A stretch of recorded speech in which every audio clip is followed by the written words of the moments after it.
Young Lean is one of the most influential artists in hip-hop. It is unbelievable how many mainstream artists and popular figures have been influenced by Young Lean. It seems like every single mainstream hip-hop artist somehow has ties to him. How did it get to this point? How did this Swedish teen become one of the most influential artists in hip-hop? Well, it all started in Sweden. Growing up, Young Lean always had a passion for music, and when he was a teenager, this passion grew when he met a couple of friends who enjoyed the same music that he did. These friends were Young Good and Young Sherman, who still produce for Young Lean to this day. Together, they started creating music and posting it on Tumblr, SoundCloud, and YouTube. And out of all the music they posted, there was one song that became an instant hit, Ginseng Strip 2002. I made an entire video dedicated to the mysterious sample used in this song, but for this video, all we need to know is that this song put Young Lean on the map. Interviews, articles, fame, and stardom. Young Lean was on top of the world. But there seemed to be one common narrative about his music. He was a meme rapper. Article after article suggesting Young Lean was nothing more than a meme. One article stated, "I understand the true essence of Young Lean. He was the best type of joke." And going on to say, Young Lean is the most fun when he's making meme rap that people don't have to take seriously. Another article states he was a pioneer of meme rap. And this other article says, "Hipsters are the effing worst. Hipsters love Young Lean. Young Lean is the effing worst." And going on to say, meme rap threatens real hip-hop, and YouTube views is all meme rap cares about. How ironic to say Young Lean only cares about views. His music is not for everybody. But all of this wasn't a meme for him. This was his true self being expressed through his music. In an interview, he was reminiscing about the early days of his music career and said, "I was genuine and a bit strange. I was never a clown, always more of an outsider." This article then states he was never satirizing hip-hop by rapping badly on purpose. And along with this, he was asked if his music was genuine and real, and he responded with, "Young Lean is simply the sound of him bearing his soul. If you listen to all my music, you'll find me." Everyone believed Young Lean wouldn't amount to anything. He would enjoy his 5 seconds of fame, then be forgotten as the internet moves on from him. But Young Lean had different plans. He was passionate about music and hip-hop, and he wanted to take this opportunity to grow to be something more. Looking back on this, it's very clear that Young Lean proved everyone wrong.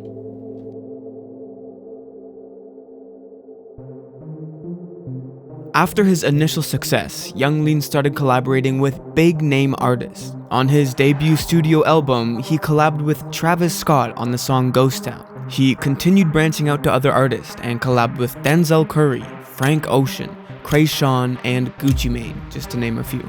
Once, while Young Lean was having a meet and greet, Justin Bieber showed up and took this picture with Lean. He got an interview with Nardwuar, he met up with Charlie Sheen, he was nominated for the XXL 2014 Freshman List, he was doing shows in cities all across Europe and North America. Young Lean was an icon. At this point, Lean had a seriously dedicated fanbase. Some people online suggested that it was even cult-like. And it didn't stop at Lean. His entire Sad Boys group and his lifelong friends from the group Drain Gang all formed a collective fan base that was stronger than any other artist I've seen. This group of friends from Sweden paved the way for the genre cloud rap, and they built a fan base more devoted than anything seen before. This is when Young Lean's story takes a turn. While him and his friends were touring North America and performing shows, they started taking an unhealthy amount of drugs. Footage from their tours shows just how extreme their drug usage was, and it was getting to them. Young Lean's manager Emilio discussed their drug use and said they were all used to partying, but not on this type of scale. When the touring stopped, they had a decision to make. Lean's producer Good wanted to go back to Sweden to record an album. He was sick of partying and taking drugs and felt it was better to take a break from this lifestyle. But on the other hand, young Lean wanted to go to Miami to record his album, continuing the unstable lifestyle they were living, and they couldn't come to an agreement, so Gud flew back to Sweden and young Lean and the rest of the crew went to Miami. During their stay in Miami, young Lean's friends recalled him beginning to act strange, saying he was becoming more closed off and paranoid, and he was talking weird before shows. They were spiraling downwards, and at this point, Lean's manager suggested it was best for everybody to go home to Sweden and stop recording the album. But Lean wasn't convinced this was a good idea and insisted on finishing the project. They again didn't come to an agreement, so young Lean's manager Emilio and his producer young Sherman flew back to Sweden, while Lean, Blade, and Baron stayed in Miami. Since I haven't mentioned him before, Baron was young Lean's touring manager and had connections throughout the music industry. Baron quickly became friends with young Lean and his group and gave them a place to stay while they were recording in Miami. Baron, Lean, and Blade all stayed to finish recording their album in Miami, while young Sherman, Gud, and Emilio went back home to Sweden. Now, the next part of the story becomes much darker. Recalling what happened in Miami, Blade said, "I'd never been through anything like that. I wasn't prepared to handle it." And what Baron, Lean, and Blade didn't realize at the time was, in Miami, one of them would tragically lose their life. While they were staying in Miami, the drugs started to catch up to Lean. Blade spoke about this and said he couldn't tell reality from fantasy. Young Lean couldn't sleep and was awake 24 hours a day. While it was nighttime, Lean would go outside and write a book.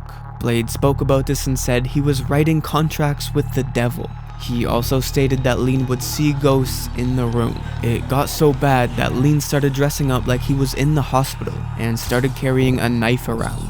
And on one night, it got even worse. Young Lean started going manic and destroying some of the furniture in the room. He went in the bathroom, painted his face, broke the mirror, and started bleeding. He was completely out of touch from reality. In response to this manic attack, Blade called 911 in hopes they could control the situation. An ambulance came, put Lean on a stretcher, and drove him to a psych ward. Blade was in the ambulance with Lean, and once he was placed in the room in the psych ward, Blade was told he couldn't stay there, so he went back to the apartment. He showed up and he realized he was locked out.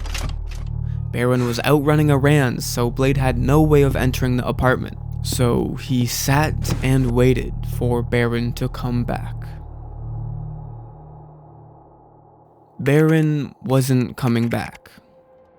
Allegedly, young Lean asked Baron to bring him his music files in the psych ward as he felt paranoid without them. Baron was under the influence of Xanax, but decided to drive to Lean anyways. On his way there, he ended up violently crashing his car into a pole. The engine lit on fire, and Baron was trapped inside the car. He tragically died at the scene. Young Lean stayed in the psych ward for 4 days until his father flew him back to Sweden. Lean was unaware of Baron's death for 2 months until his family decided it was best to let him know of Baron's passing. This was extremely hard for Lean, and he felt guilty about the situation. His manager, Emilio, said Lean was a completely different person after this incident, saying he was extremely paranoid and worried all the time. These events forced Lean to step away from music and focus on his well-being, and after 6 months of rehabilitation, Lean finally made a comeback. But not in the form of young Lean, instead in the form of his new persona, Jonathan Leendoer 127. This was a new artist name he decided to create music under, and it was much more honest and emotional. Songs like Hotel in Minsk and Never Again really show a different side of him that nobody has seen before. This new persona helped him get back into music, and in 2016, he would go on another world tour as young Lean. He was back. He was feeling stronger than ever. He was touring the world performing shows. He created his own clothing line. He created a new artist persona called Dodmark. He made a miraculous comeback. Until it all started falling apart for a second time.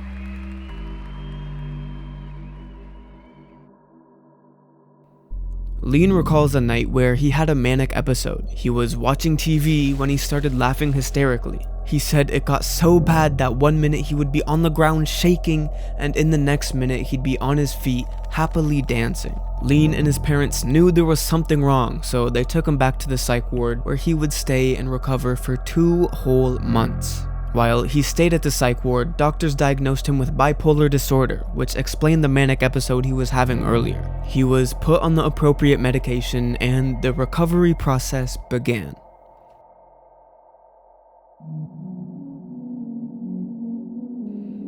Young Lean went through a lot. From his music being considered a joke, having a friend tragically pass away while touring, being addicted to drugs, and having multiple psychotic episodes, the beginning of his music career was challenging, to say the least. But he pushed through, and after he was put on his medication and recovered from his drug addiction, his career continued to flourish. He would release the album Stranger, which is considered one of his strongest albums. He would collab with Skrillex, FKA Twigs, BLP Kosher, Charlie XCX, and again, Travis Scott. He has been seen hanging with artists such as Drake, Playboi Carti, and Kanye West. It was clear that Young Lean wasn't going anywhere. His influence has spread all over mainstream and alternative hip-hop, and this influence was permanent.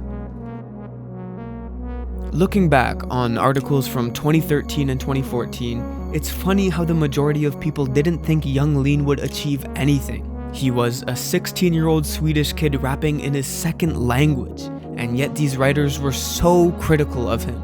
But this didn't affect Young Lean. He didn't switch his music style. He didn't try to be someone he wasn't. He stayed true to himself despite the labels that were being placed on him. And 10 years later, it's clear that it all paid off.